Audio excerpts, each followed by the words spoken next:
This is CGTN, China Global Television Network.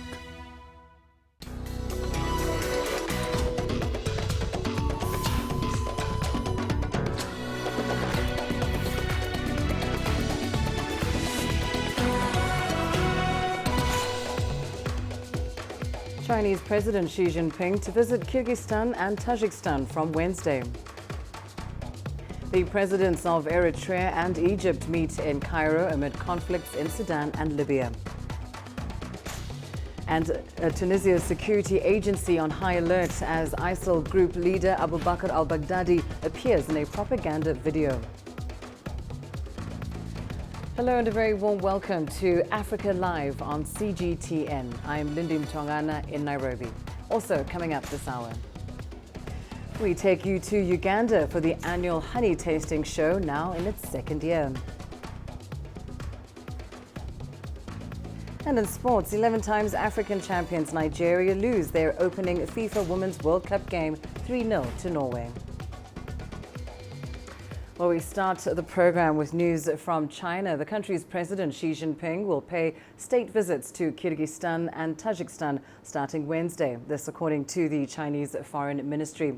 Xi Jinping will visit Kyrgyzstan's capital Bishkek first and attend the 19th meeting of the Heads of State Council of the Shanghai Cooperation Organization. And on Friday, he'll start his visits to Tajikistan in the capital Dushanbe and attend the 5th summit of the Conference on Interaction and Confidence-Building Measures in Asia. Now, meanwhile, in Russia, two major events have concluded this weekend. First of all, Chinese President Xi Jinping's state visit came to an end, and the 23rd St. Petersburg International Economic Forum wrapped up. President Xi addressed the forum and shared China's views on current and global future trends. Future global trends, rather. Our correspondent Aljosha Milenkovic has this report from the Russian city. It was the highest profile visit by Xi Jinping to Russia ever. Packed with high-profile meetings, $20 billion worth agreements reached and signed. But it wasn't all work. Two pandas temporarily moved to Moscow Zoo stole the hearts of both leaders during their visit. And not only hearts of the presidents, but also of the thousands that came to see these two furry goodwill ambassadors. There was also some sightseeing through St. Petersburg when Vladimir Putin showed his birth town to the Chinese guest. But the media spotlight was focused on the forum's plenary session, where the two leaders gave key addresses. And both of them mentioned 5G technology development and pressure on Huawei by the US. Something that local analysts had to add a word or three. The middle class alone in countries like China and India will reach 250 million people. And the West has understood that all of a sudden they've started lagging behind. And now the Trump administration is trying to do everything to catch up. From my perspective, what is happening now with 5G is all for political reasons. Russia is also facing years-long pressure from the West in the form of sanctions, a fact that was frequently mentioned at the forum. But regardless of that, business is finding the way to overcome or just avoid sanctions. We have lots of meetings with the foreign companies, and all they do the business in Russia and growing the business in Russia. And we see that this partnership would be very successful for the future. And they have the good partners in the different countries and all level, including the political one. And all these sanctions and trade wars are encouraging Russia and China to come closer together. They didn't hide that as a result, they do intend to step up and expand their strategic partnership in the years to come. And that was very visible during this visit of President Xi Jinping. That expansion will not only occur in usual sectors like energy, transportation and infrastructure, but also in high-tech areas such as space exploration, 5G, mobile networks and many others. They've extended an invitation for all, but judging by the current state of world affairs, it is hard to imagine that the West will embrace that call. Aljosha Milenkovic, CGTN, St. Petersburg. Well, many business people reacted positively to President Xi's speech at the International Economic Forum in St. Petersburg on Friday. Delegates said there is plenty of opportunity to do business with China, including through the Belt and Road Initiative. We do believe in a stable friendship between China and Russia. More than half of the companies attending this year's forum have business relations with China. Therefore, for us, it is our strategic direction to develop cooperations with Chinese companies. And Sberbank now is cooperating with Huawei in relevant sections. And Huawei is our strategic partner on multiple projects. I'm feeling more confident about the world's economy after hearing President Xi's speech. He showed us the clear path of China's future development. The most important thing is, he not only talks about China's development, but also other countries who are in the region. It is an idea of mutual development and also a good start. Kazakhstan's presidential elections have kicked off with 7 candidates vying for the top office. More than 11 million citizens are registered to vote, and the country has set up nearly 10,000 polling stations.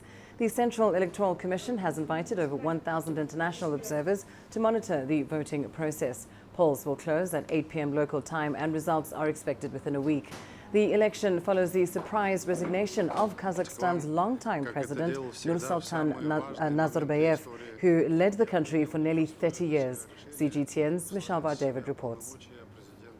On March 19th of this year, Nursultan Nazarbayev, the unquestioned leader of Kazakhstan, unexpectedly announced he was stepping down as president. Though Nazarbayev has resigned, it's quite likely that he will still be the most powerful man in Kazakhstan, as he will keep his status as the leader of the nation known as Elbacy, as well as his role as the chairman of the ruling Nur Otan party and the head of the Security Council. There are several issues the new president will need to work on. Among them, social welfare, youth unemployment, housing conditions, especially in rural areas, and reform in healthcare and education. But some analysts believe the most critical challenge will be dealing with the country's economic struggles. Oil price decrease, and given this geoeconomic situation around Kazakhstan, around neighbors of Kazakhstan, so for instance sanctions against Russia, trade wars between the United States and China, and all these processes, the external environment has direct influence to the economic situation in Kazakhstan. The ruling party has nominated current interim president Kassym-Jomart Tokayev as their presidential candidate. Tokayev's visits to Moscow and Tashkent in April have signaled his foreign policy would be similar to that of Nazarbayev. Tokayev also speaks Chinese and worked in Beijing during his early career, which could be beneficial to Kazakhstan as China is a key partner. China is one of the biggest investors in Kazakhstan, so to this date, China has invested about $45 billion to Kazakhstan. But the country's next president also needs to focus on domestic issues as well, especially the young population, who some experts say have become more demanding from the government. I believe that President Tokayev is following the new trends, and that's why he asked the local governors to open accounts in the Facebook and in Instagram. Though Nazarbayev's resignation came as a surprise to many, it was likely a well-thought strategic plan by the longtime ruler. From here on forward, not too many surprises are expected, but it will be interesting to see whether any motivated politicians will challenge Tokayev at the ballot box. Michal Bar-David, CGTN, Nur-Sultan, Kazakhstan. The chief of the Islamic State group known as ISIL, Abu Bakr al-Baghdadi, has appeared in for the first time in 5 years in a propaganda video released by the armed group. Now, according to some reports, the British Royal Air Force is currently searching for the terrorist leader throughout Libya. Tunisia is also on high alert and hopes to prevent the terrorists' entry into its territory. 5 years ago, the leader of the terrorist organization ISIL, Abu Bakr al-Baghdadi, proclaimed from Iraq his so-called caliphate. Al-Baghdadi appeared in a propaganda video early May. Some intelligence reports claim that the terrorist leader is present in Libya. Tunisian authorities are extremely vigilant following the circulation of this information. The border zones with Libya are secure, with the trench filled with salt water and topped with a sand dune. It protects Libya from perils in the Libyan side of the border. The land and sea border are also under control. The Interior Ministry spokesman added that security has been tightened at the border crossings of Dhiba in the governorate of Tatooine and Ras Jdir, Governorate of Benguerden. The Interior Ministry has provided more agents and logistical means to prevent any entry of terrorists from Libya to Tunisia. Any fake documents used by suspected terrorists will be identified. The head of the Tunisian Institute for Strategic Studies asserts that ISIL's defeat and demise is imminent in Syria, Iraq, and Libya. However, lone wolves or lone actor terrorists who are returning from conflict zones pose a threat to national security. Dealing with ISIL returnees from war zones is a real problem. These individuals are extremely dangerous, even if they are isolated from their terror organizations. Al-Qaeda in the Maghreb has recruited many of the Daesh militants. Following the meeting of the National Security Council at Carthage Palace, President Beji Qaid Sibsi extended the state of emergency in Tunisia for 1 additional month in order to provide the legal framework for anti-terrorism units to arrest, detain, and neutralize ISIL and other terror cells. A state of emergency has been declared since November 2015 and extended several times following the ISIL terrorist attack on a presidential guard bus. ISIL, under al-Baghdadi's so-called leadership, also killed Tunisian and foreign civilians in the Bardo Museum and the beach resort of Sousse. Adnan Shawishi, CGTN, Tunis. Egyptian President Abdel Fattah al-Sisi held talks on Saturday with his Eritrean counterpart, Isaias Afwerki, in the capital, Cairo. The two leaders discussed bilateral cooperation and coordination on regional and African issues. During the meeting, al-Sisi expressed Egypt's keenness on consolidating strategic cooperation with Eritrea in various fields and establishing a sustainable partnership between the two countries. The meeting comes while Egypt is the current one-year president of the African Union. The Egyptian-Eritrean meeting took place against the backdrop of several conflicts, insurgencies, and deteriorating security conditions on the continent. Well, let's get you more on this meeting. I'm joined by CGTN's Adel Al-Mahraoui in Cairo. Adel, to begin with, has the Egyptian government released any information about what was discussed in the meeting between the two presidents? Well, yes, the Egyptian presidential office has released a statement after the two leaders have met. They have held several meetings. One of them is a one-on-one closed doors meeting between the two leaders, President Sisi and Afwerki, where the two leaders have been together discussing how to boost bilateral relations.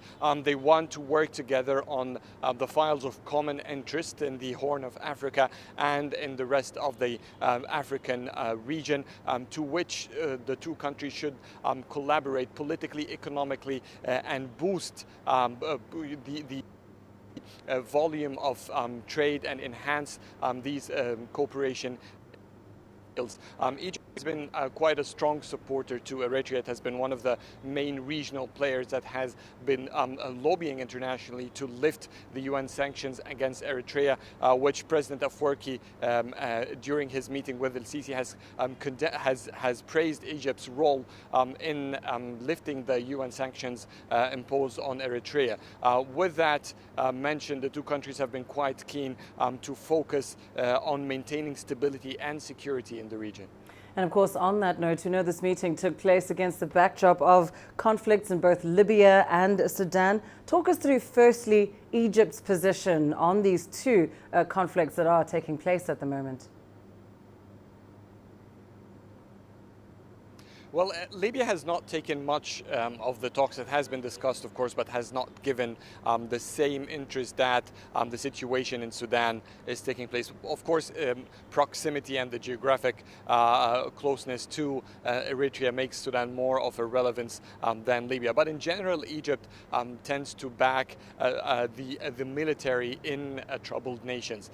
Cairo believes that with a unified military forces, that can maintain stability, security, and most of all, unity of these troubled nations. That has been Egypt's approach in Libya, trying to give huge support to General Khalifa's Haftar LNA forces, encouraging him to take a major role to have an inclusive armed forces that unifies both the militias of the eastern and the western side. In Sudan, Egypt has also been quite a vocal supporter to Abdel Fattah Burhan, the leader, the military chief of the Military Transitional Council in Sudan. El-Sisi is actually the first Arab leader to welcome Burhan in an official state visit in Cairo. Cairo has also been supporting al-Burhan to represent Sudan during the Islamic and Arab summits that took place in Mecca a little over a week ago. In that regard, this is what Egypt wants to bring support to its foreign policy, and it seems that the Eritrean President Afwerki was more or less agreeing that there is a huge necessity to maintain quick stability in Sudan and maintain that the desires of the people is achieved through dialogue. And this has been the key agreement between both countries when it came to Sudan. Adel Al-Maghrawi, thank you so much, joining us there from Cairo on those Eritrea-Egypt ties. Well, let's take a short break now. Here's what's still ahead on the program. Coming up, we focus on the problem of street children in Africa as Kampala bans the giving of money or food to street families. And communities living in Ebola-affected areas in the DRC are urged to help with surveillance.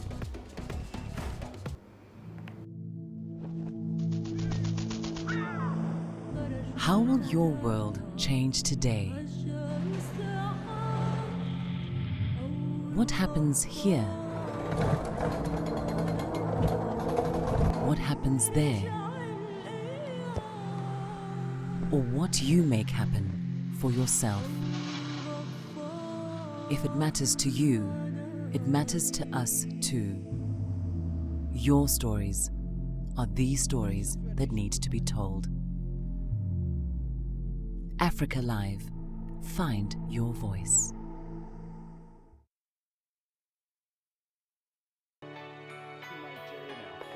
Economic data out of the country. The country's foreign currency reserves.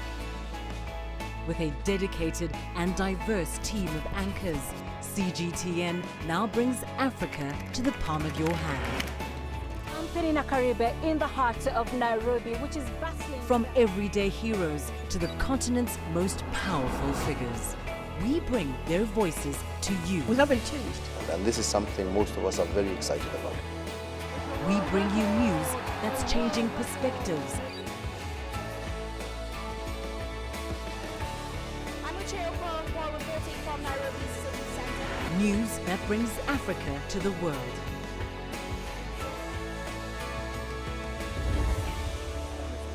CGTN. See the difference.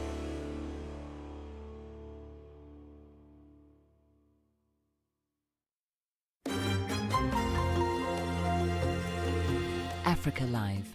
Find your voice.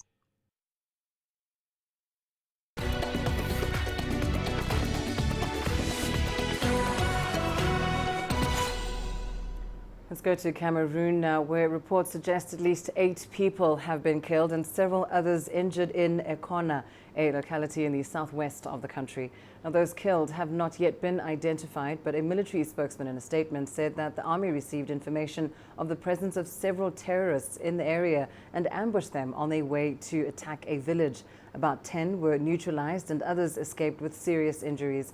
Government forces have been clashing with armed separatist forces since 2017. The separatists want the 2 English-speaking regions of the northwest and southwest of the country to secede from the largely French-speaking nation and form a new country called Ambazonia. Now, here in Kenya, the number of street families is rapidly growing each year.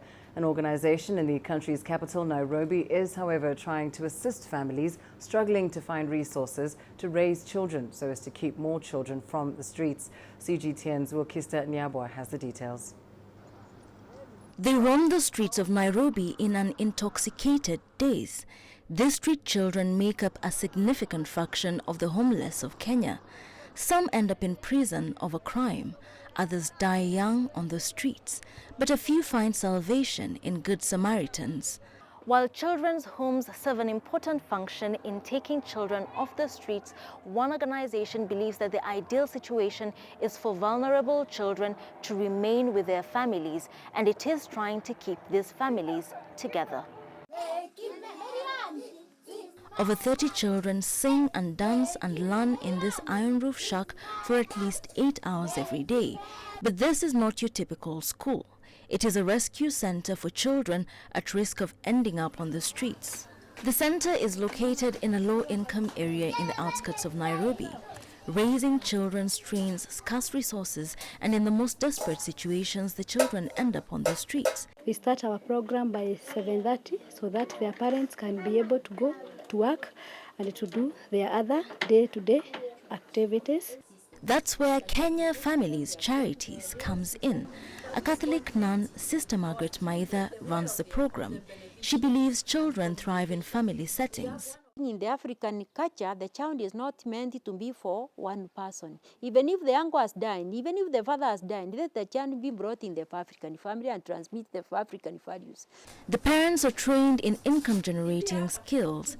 They make soap and ornaments which they sell while their children are at the rescue centers. We tell them, we are feeding these children, we are going to grow these children for a certain time, but you are the people to take the responsibility after being empowered socially and economically. It is a system that has helped Margaret Wangari raise her 8 children and 9 others left by relatives. An estimate suggests that the number of street children in Kenya could be as high as 300,000, with 60,000 in Nairobi alone.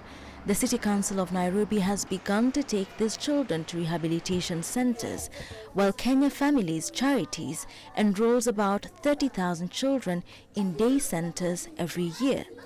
Despite these efforts, many street children still remain on the streets, but every effort counts, and every child taken off the streets is a life changed, a cycle broken.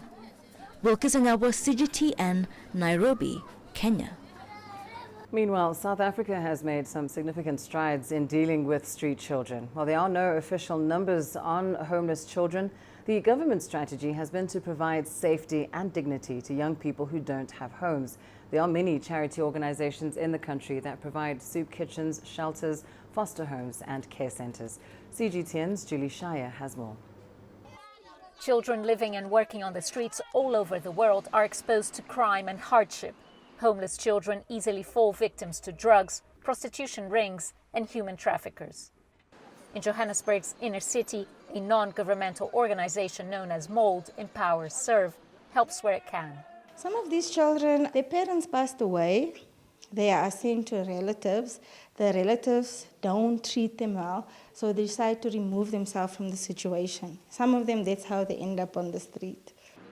MES has been working closely with government and other organizations for 40 years. It's difficult to determine the exact number of homeless children in South Africa, but it could be close to 60,000. The government currently is having registered shelters where kids they can be referred to. NGOs like us, we've got foster homes where a child will be referred to that particular foster home. But the issue for us is how best can we also help that particular individual to attend school? Because it's not only about just an overnight shelter, but how best can you empower that particular individual? Many homeless children in South Africa are helped off the streets by NGOs, but there's still scores that fall through the cracks and spend their lives surviving on scraps and donations from passers-by. They are exposed to drugs, they are exposed to crime because they don't have food, so they get hungry, so they rob people. They see people robbed, get killed. So yeah, they're mentally also not stable. There are no laws preventing cash donations to beggars, but social workers encourage people to hand out charity vouchers instead. It buys a meal or a night's accommodation for less than $1 and leads children to a social worker. Instead of individuals giving money to those street kids, it's wise that they can support the NGOs, because NGOs, they do have programs that can help those particular children. It's not only about just giving them money to buy food, but NGOs, they've got various programs and activities that they can assist those kids. South Africa has a comprehensive strategy for abandoned and orphaned children and provides a safety net through monthly grants. But the main aim is to prevent children from being trapped on the streets and to quickly reintegrate them back into society once they've been detected. Julie Shara, CGTN, Johannesburg, South Africa. Let's go to the Democratic Republic of Congo now, where the health minister has urged community members living in Ebola hotspots to help in the surveillance of the outbreak by reporting their sick relatives and neighbors to health workers. The minister's call follows a report indicating that new infections are going undetected. CGTN's Chris Ochamringa has more from Kinshasa. Authorities in the DRC are battling the country's worst Ebola outbreak. More than 2,000 cases have been reported in North Kivu and Ituri provinces so far. The increase in cases has been attributed to the insecurity and resistance of some community members to treatment, and that has resulted in new infections being undetected by health experts. But this is all related to access. If you can't investigate on time because of security problem, because of community resistance, there is no way you can link, new cases to contact. The Congolese health minister believes the solution to improving the surveillance lies with the community. Le suivi des contacts, la surveillance épidémiologique. The following up of contacts of Ebola patients is still a difficulty we are trying to overcome. The first level of surveillance should come from the community. The people ought to inform health workers about their sick relatives and neighbors. International organizations have stepped up the Ebola prevention work in the DRC following the increase in cases. Records from the Ministry of Health indicate that 1,373 people have died of Ebola, while 522 others have been cured since August last year. Officials are struggling to follow the spread of Ebola, largely due to attacks by armed groups in North Kivu province. The World Health Organization estimates that about a quarter of new infections are being missed. The global health body hopes the UN's new strategy of strengthening the security and political engagement will help contain the outbreak. Chris Ochamringa, CGTN, Kinshasa, Democratic Republic of Congo. Let's take a short break now. Here's what's coming up in your business news. U.S. farm equipment retailers experience a drop in sales amid trade tensions with China. And we take you to Uganda for the annual honey tasting show, now in its second year. Africa is the nexus of enterprise, and global business will tell you why it matters. From the mega investment projects to multi-billion-dollar mergers and acquisitions. Africa today collects, just in terms of revenues from taxes alone, $545 billion a year. If you take 10% of that and you devote it to the energy sector, problem solved. All this on Global Business, weekdays at this time on CGTN. There's more to this place than just glorious landscapes. There's more to it than just, say, Table Mountain or glorious, endless salt flats. There's more to it than countries that are home to some of the deepest mines in the world.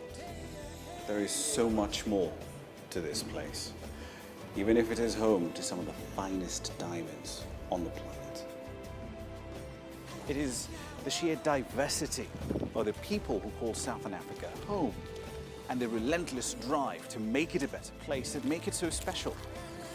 And we know that because this too is home.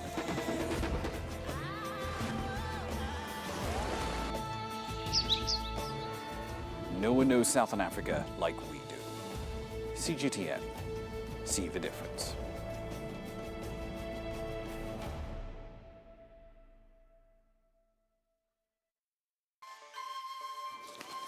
You don't find the stories of North Africa by sitting on the sidelines.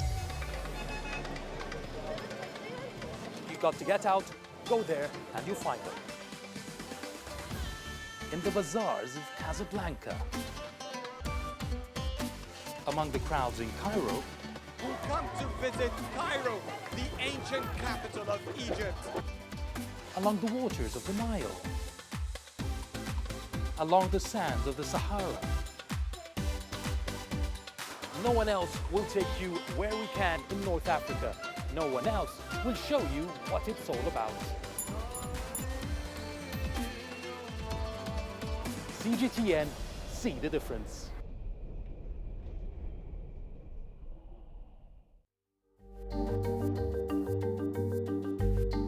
Africa Live. Find your voice.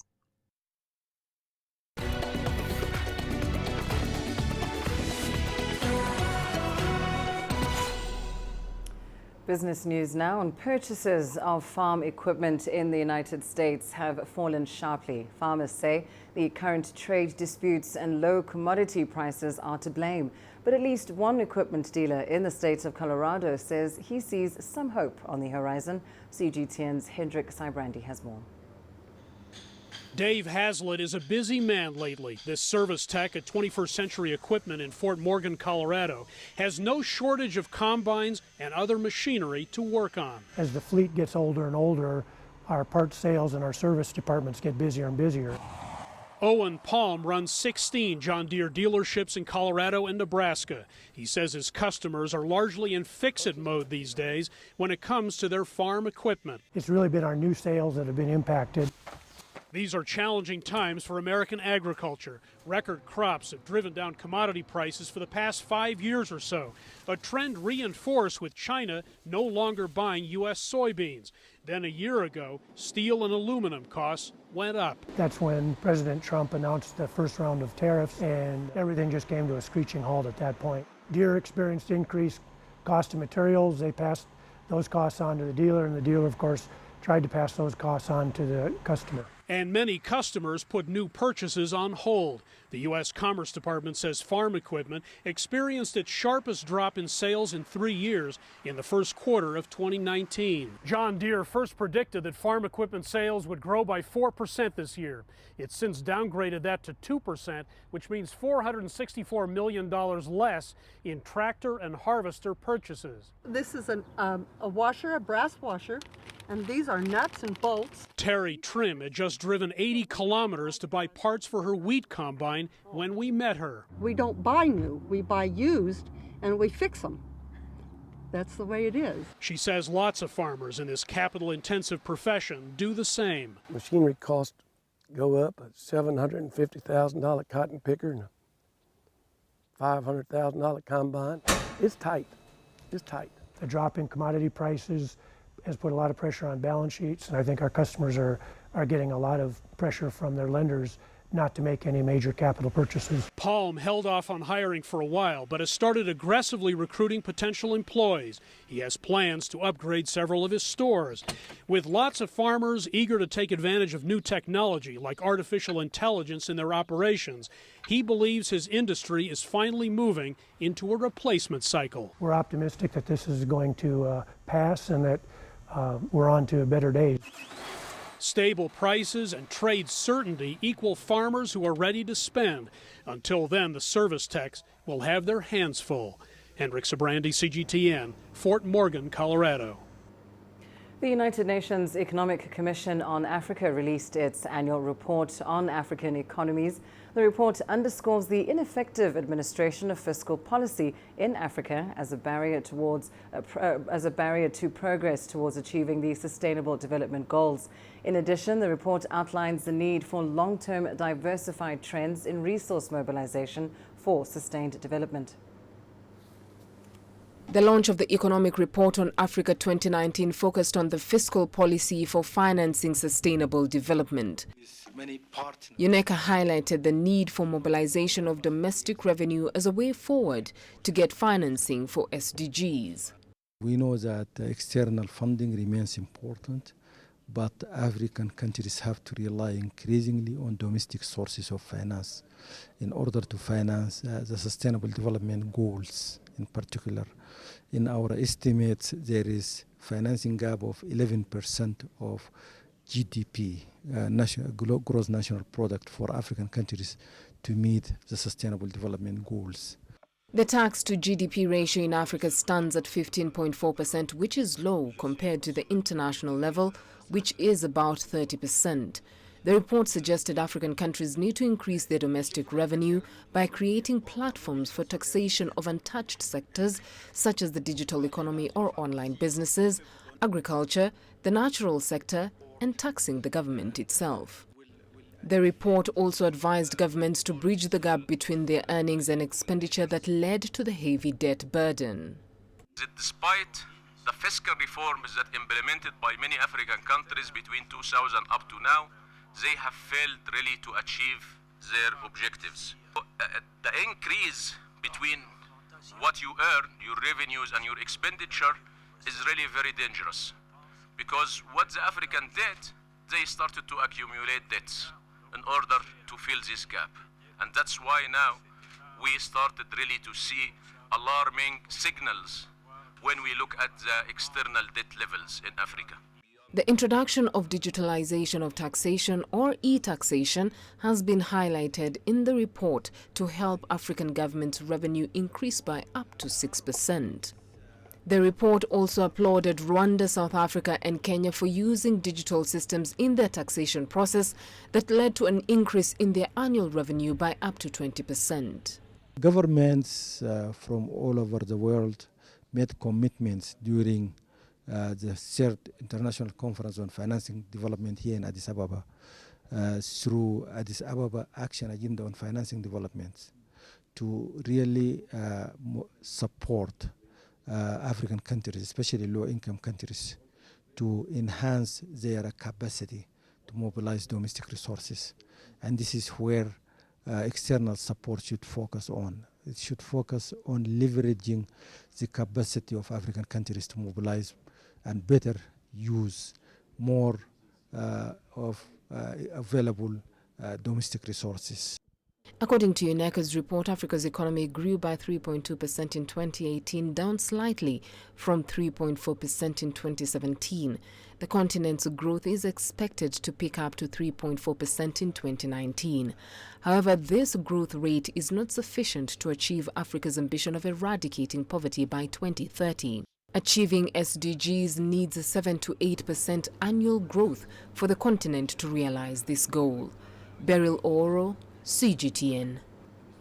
Now, if you have a sweet tooth, this one's for you. In Uganda, honey enthusiasts descended upon the annual honey tasting show, savoring a wide bounty of honey from across the country. Leon Senyange tells us more.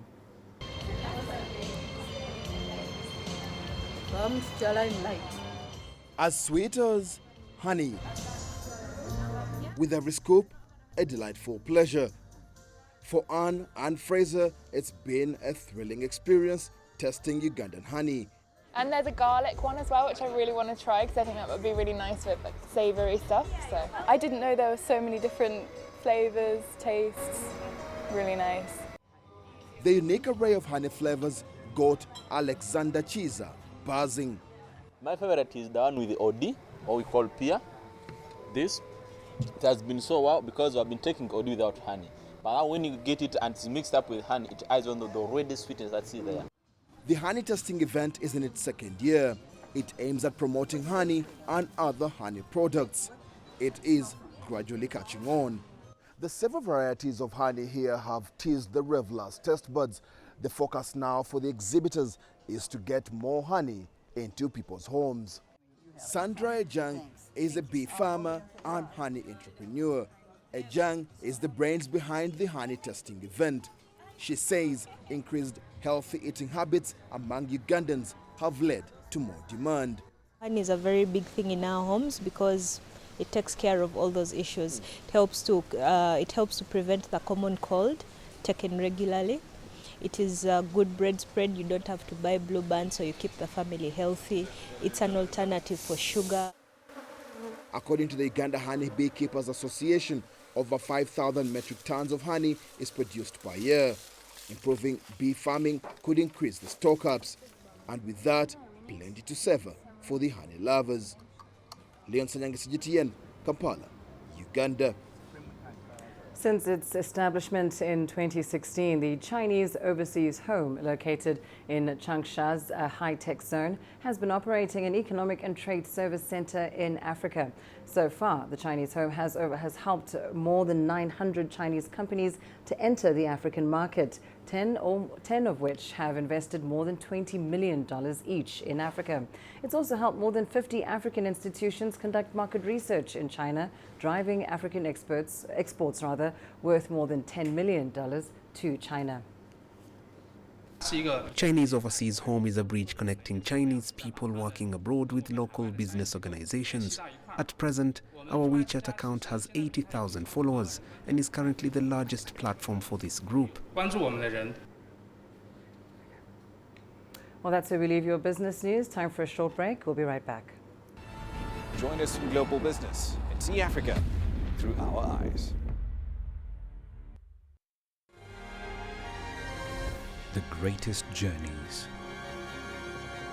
the greatest sights, the greatest adventures. Here in Qanater, this weir allows the locals to walk on water. We're far more than just TV news. We're your passport to the wonders of Africa. To bring you stories of struggle, survival and hope.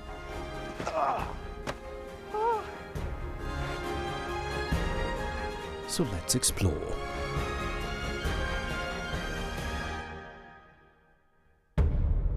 CGTN. See the difference.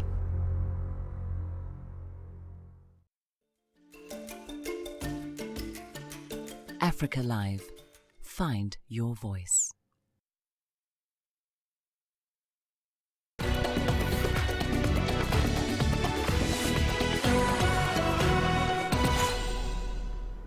China is helping Tunisia construct a building for its diplomatic academy under the Belt and Road Initiative's framework.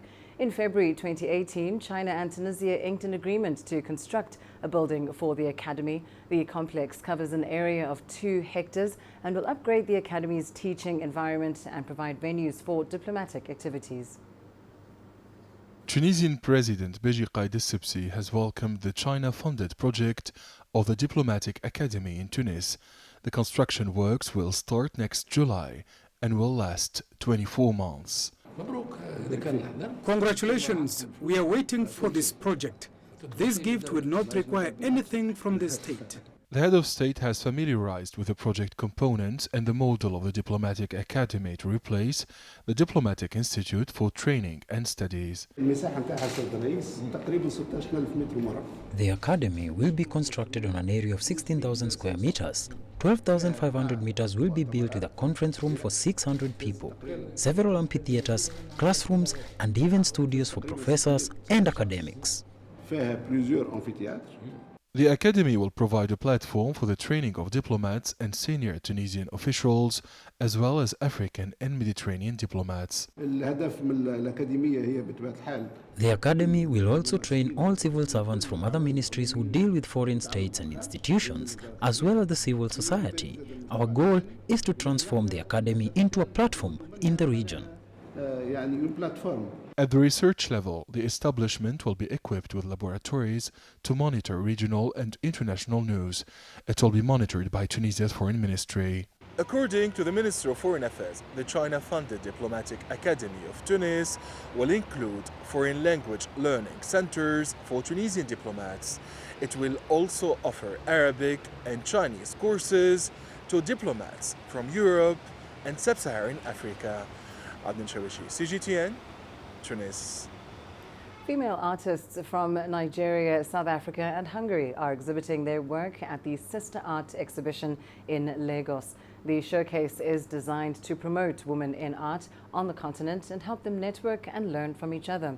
CGTN's Deji Badmus has more. It's the first of its kind. 35 exhibitors from Nigeria, Hungary and South Africa, all women, are the brains behind this pieces ranging from textile works to jewelry and all kinds of artworks and crafts. Paintings which capture diverse emotions and social settings are also on display. One good example is this unique art piece, which the artist says depicts human passion. My artwork is made out of paper. I work with wastes mostly, things that are, household friendly, and most of my installations are indoors. And this particular artwork at my back is titled Energy Burst 1. It's about the human energy that we have inside when we want to do something. Other exhibitors also explained the untold stories behind their paintings and the techniques which set their works apart. Artwork here is titled Outburst, and it's actually like capturing an emotion of excitement and joy at being able to achieve one's goal. I did it with acrylic paints, and I used a unique technique which I refer to as scribble painting. So I don't paint using a brush. I use a tube rather to apply my paint. So that's one of the things that makes it quite unique. An economic counselor by profession and a hobby artist at the same time, Hungarian Theresia's textile works are inspired by her love for the African fabric. She sees this platform as a good opportunity to record more successes.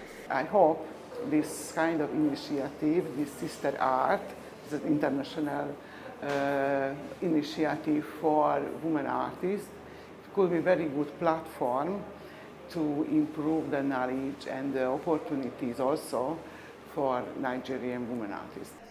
Interestingly, the brain behind the idea is a man, Ini Dan, who says the exhibition is designed to drum up support and provide a platform for female contemporaries in the creative industry. We've decided to bring them together to be able to let the world know that these women can do a whole lot.